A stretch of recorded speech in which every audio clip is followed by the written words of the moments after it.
Welcome to another episode of Boom and Bust, your home for NFL Draft Talk. I'm your host, Terry, and today we're talking about the NFC East. Yes, I'm free. I know it's been a while, but I'm finally able to get back to this. So, again, like I always say, grades after the draft is silly. Grades don't come to 3 years after. This is more just a reaction to some of the picks. And again, as I've mentioned before, for anyone new to the channel, been a lot busier this year, so haven't been able to dig into the draft as much as I have in the past, but definitely have a number of prospects. So I'll point out some of the noteworthy prospects from each team's draft, but it won't necessarily be a complete breakdown of every single player. So with that being said, we're going to go over to our first team, and that is the Dallas Cowboys. So in the second round, you get Tristan Hill out of Central Florida. Second round's definitely more higher than I think most people had Tristan Hill going at that point. And I think this falls in line with some of the players that they've picked in the past that have that kind of size speed combo, that big athletic type build where they can be more disruptive. So I would guess Dallas would like a guy like Ed Oliver out of Houston. And even though I'm not the biggest fan of Ed Oliver, that's kind of what I think of these big disruptors that can pan out. They are kind of a flip of the coin though, because when you got guys that are more just explosive and not explosive plus technique plus other stuff, then it's kind of a shot. So, but second round, I mean, you're a playoff type team. You got a real good team built around you. Second round, you kind of take your shot with Tristan Hill. Third round, though, with Connor McGovern, I can't sign off on that. McGovern, to me, was just terrible. I mean, he's a rugged run blocker, but he's not, excellent at run blocking, and he's absolutely terrible at pass blocking. So Connor McGovern, for one of the inside or interior guys, was not one of my favorites. And so it's hard for me to sign off on that. I mean, I know they took Connor Williams last year and they're still trying to figure out the lineup. And then, of course, you got Travis Frederick, who was one of the best centers, then kind of fell off. And so they're trying to figure out, that whole interior situation. And Tyron Smith's not getting any younger. So it is a rebuilding stage for a line that used to be one of the best. And so I understand you want to run the ball. You want to be tough. They like the Big Ten type, and McGovern definitely gives you some toughness, but as an overall athlete and overall technique, I would not sign off on him. Then you get Tony Pollard in the fourth round. I mean, I feel like they take a running back almost every year. I'm not looking at the draft, but I feel like most years they get a running back. I mean, of course, you got Zeke, who's going to eat up all the carries, but Tony Pollard, man, that's a nice little bruiser right there from Memphis. I mean, I wouldn't say he's the opposite of Zeke at all. He's not as athletic as Zeke, but he's definitely a bruiser in that sense where he's going to rumble between the lines. And so, interesting pick in the fourth round. I'll be interested to see what they do. But again, when you got a team, no first round pick and you're a playoff team, you can kind of, build special teams in other areas as well. So then you get the fifth round Miami combo with Michael Jackson, who is a guy that people thought would go earlier than the fifth round. Not a guy that people thought was polished enough for entering the NFL, but still a guy that they thought, could, make some strides with the right coaching. And then you get Joe Jackson, who I really personally liked. I mean, he is a lot like Cleveland Farrell, or however you pronounce his name, who Oakland took number 4 overall. He's not as strong and as thick. He's a little slimmer and not as explosive, but still a very, very solid player. I'm not sure what the knock on him was. I know there was a concern about him, but I did not think he would fall to the 5th round. That's really low for me. I mean, especially when you consider him last year, his name was very hot going into the season. So I don't think he performed at a terrible rate or anything. And so, again, I haven't dug as deep as before, so maybe it's an off the field thing, but I definitely thought Joe Jackson was a pretty good pickup. And so I think they will be pleasantly surprised in Dallas at how fast he picks it up. And yeah, I mean, I'm not going to sit here and say DeMarcus Lawrence or anything, as far as a comp, but it does remind me like the Randy Gregory hype and, you know, some of the big hyped up prospects, and nobody really cared about, DeMarcus Lawrence. And that was a guy I was really high on out of Boise State, and he ended up being one of the best out of them all. So, not saying Joe Jackson's DeMarcus Lawrence. It's just kind of reminds me of that situation where people was like, who is that? And I'm like, well, you might end up being surprised. So then going down to Mike Weber, another really good back. I thought there was a lot of good backs in this class. I mean, running backs are dimes a dozen, as I always say. So he was definitely one of the good ones again. More Big Ten, Ohio State connection. And be interested to see what they do with them. A lot of times, even with my own Chicago Bears, people will look at running backs in the later rounds and be like, oh, special teams. But if you really think about it, there aren't a lot of positions in special teams that running backs are playing. Your gunners and your jammers are usually defensive backs or receivers, and your kickoff people are usually linebackers, safeties, and of the sort. Running backs aren't always big special team contributors, especially when you're talking about a player that didn't play special teams in college. So it'll be interesting to see what they do with Mike Weber. A lot of people liked him for the 7th round. That's a pickup. Jalen Jelks, man, if you like was on Madden creating a edge rusher, he would look and have similar stats to Jelks, but he has these injury history that people were kind of worried about. I thought he's a great flyer to take. 7th round, hell yeah. I would have took him in the 5th round as a flyer. So as a 7th round pick, if you could get him healthy, even if it takes time, that'd be a major boom, because I do think he has good pass rush potential. All right. So going from the Dallas Cowboys on down, and I already kind of talked about them, so this should be fun. But the New York Giants, I already spent a whole video talking about Daniel Jones, so you can definitely go to my channel and find that video.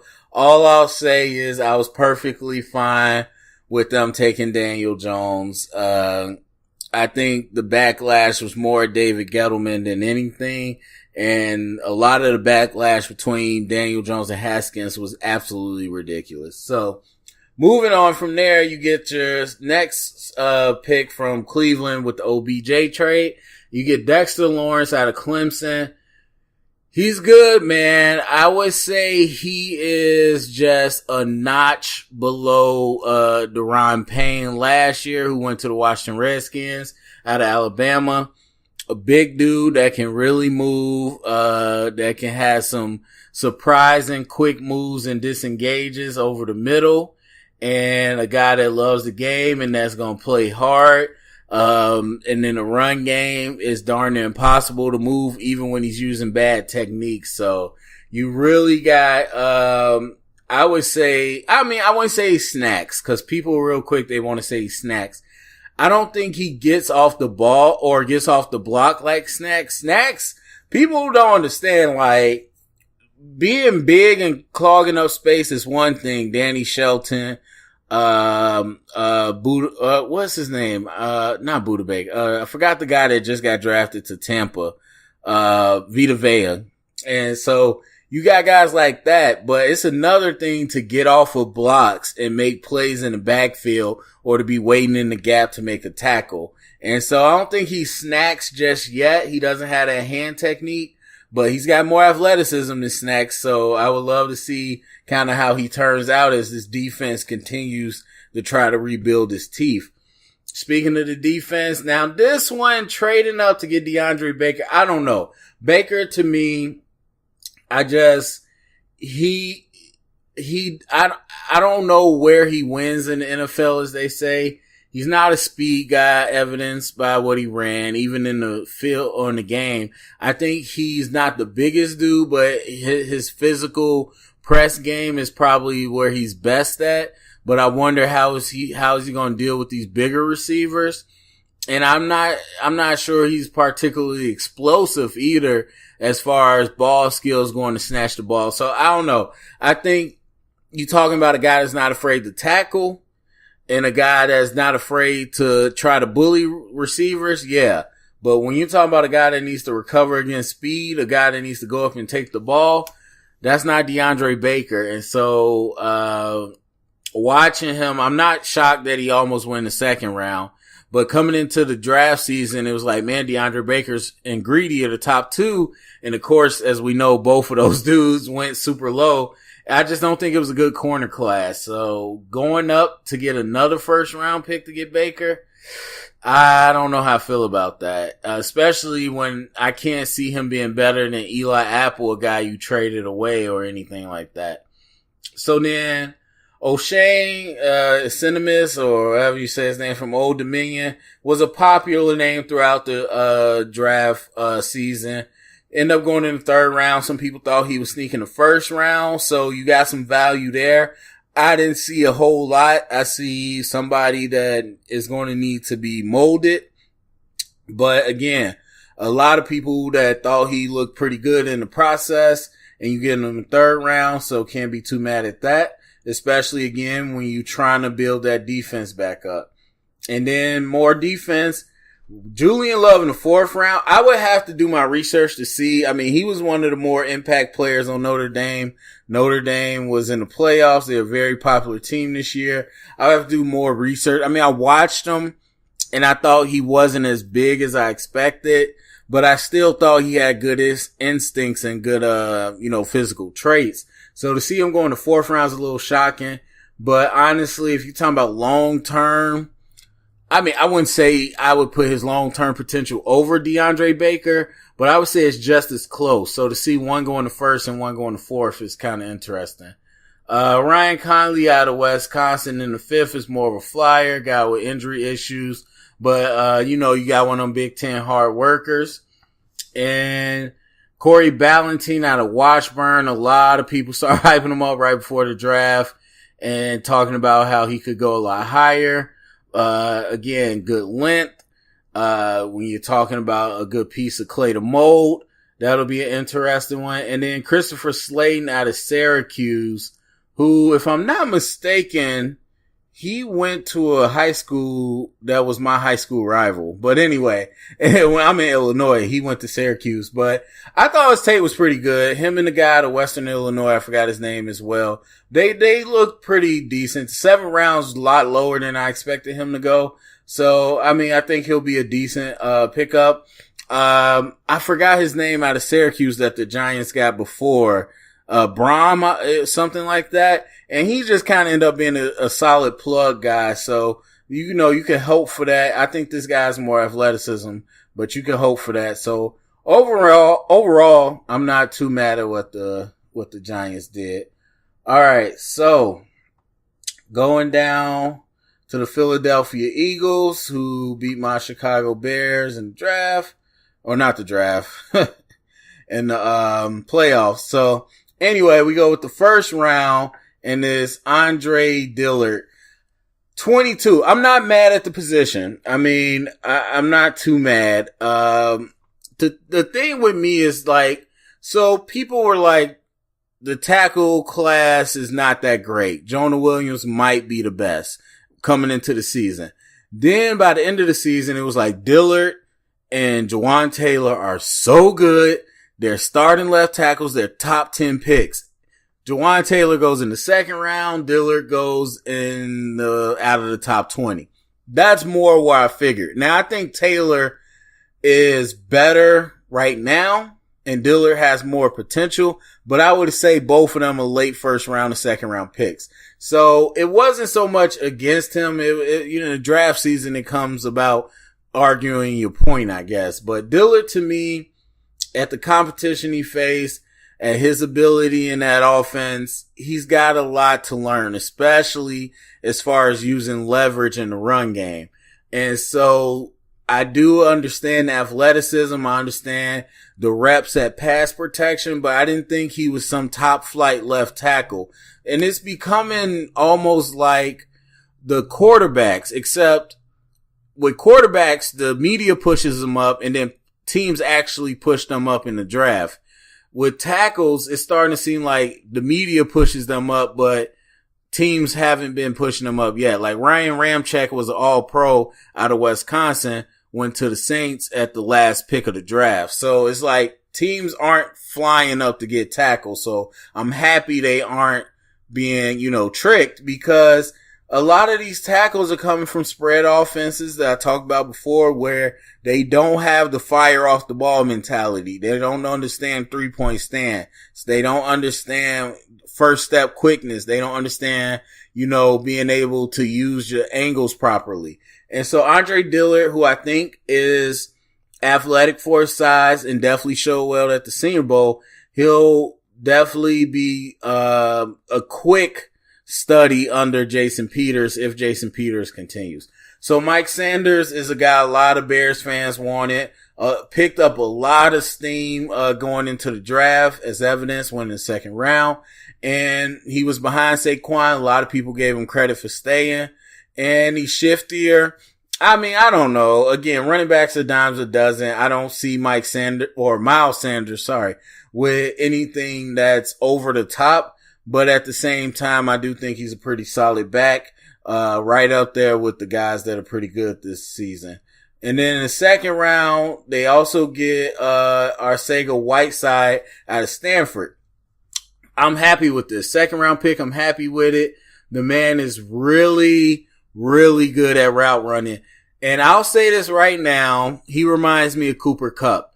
Cooper Kupp did not get a lot of praise coming out, because of his competition level, but he didn't get a lot of praise overall, and because he lacked explosiveness. And I'm like, look, this Whiteside guy, he can go up and, 50-50 jump ball in the red zone with the big receivers. But he also is at Stanford, where they really do a good job teaching pro technique, and his receiving route running ability is great. He might not burn anyone.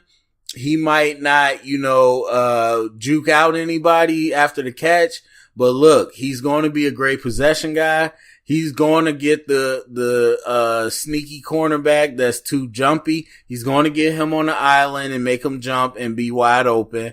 And he's going to be able to jump ball in the end zone. So I really like Whiteside a lot. I think that's a good pick. Interesting because they got so many receivers, but I still think he's going to end up being a good pro.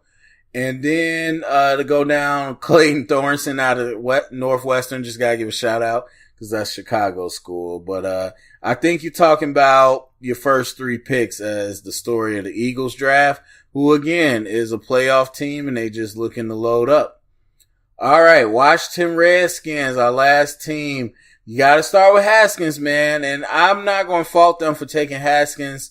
I think in the whole conversation about Haskins and, Daniel Jones, it's just like, look, the Redskins stayed at 15 and got Haskins. It's not like someone traded up to number 2 to get Haskins after, the Giants took Daniel Jones at number 1. That's not the case. This is obviously some people didn't, look for him, and some people really didn't, even once he, failed, it was nobody, even the Redskins, trading up for him. So it is what it is. Haskins, from the area, I believe. Okay, you get your quarterback. You got to get ready to go in the future after Alex Smith got hurt. And I'm fine with it. I think he has a lot to learn.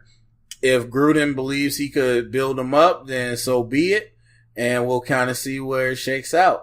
So then Montez Sweat, you get him in the first round.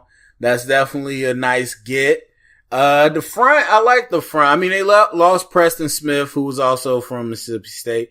But I really like the front where you get a lot of these Bama guys. You had Preston and Ryan Kerrigan. Now you might work Sweat in there. You also got Ryan Anderson, another Bama guy. So I like it because some people are saying the medicals might not have been accurate as far as Sweat in the combine. So I really am interested to see if he's able to be fully healthy. A lot of people are going to be upset that they passed up on this physical freak. I mean, you got a guy that has the length and build of a pass rusher, and he ran a 4.4, almost a 4.3. He ran a 4.41 at outside linebacker. So you're talking about he's a strider. He's got long legs, but that first step covers so much ground that alone, even if you don't have great moves, is a really good ability. But at the same time, Sweat is such a good run defender. It's such an underrated part of his game because people only want to talk about pass rush. He understands how to play the run, especially from the backside, chasing down, but he also knows how to keep his outside shoulder and set the edge. So I think Sweat's going to be a great addition, and I can't wait to see him play. You get Love out of Stanford. That's a guy that I really want to see on the Bears, man. As long as he's healthy, you talking about a guy that was in conversation with Leonard Fournette and McCaffrey as the top backs last year, or coming out in that draft, excuse me. And he ended up coming back. And so it was just like, you got to understand, this dude is not no joke. And so I understand the injuries, but you watch the tape, his home run ability. He's not just a shifty, bounce it outside guy. He can run through the tackles. He's a good receiving threat. I really like Jonathan Love. I think that was a nice pickup. Then you get another Bama guy from the center. I can't even pronounce the guy's name, but Ross out of Bama, who was solid. I didn't think he got a lot of credit this year on that line. So 5th round was a pretty good gift for him. Kelvin Harmon, man, he was one of the top receiver names coming into the season. To see him go into 6 rounds, tough, especially when Deebo Samuel, to me, is very much like him. Deebo definitely has more explosive qualities that he didn't get to use, so we'll see if that works. But you talking about a yak type guy, possession type guy, Kelvin Harmon played that role, and so it'll be interesting to kind of see what he ended up doing. So yeah, so overall, you look at this Redskins draft. I mean, they take some shots to fill some holes. It'll be very interesting to see how it all plays out. Haskins is going to be the one with all the lights on him, but I think you're talking about Montez Sweat, Jonathan Love being potential impact players right away. So that's it for me for the NFC East. Go down the comment section. Let me know what you think about your team's picks. Certain players you're excited about, certain players you're not excited about. How do you think the other teams in your conference did? All that good stuff. Start the conversation, share it around, thumbs up, subscribe, and if you heard it here, thank you for listening.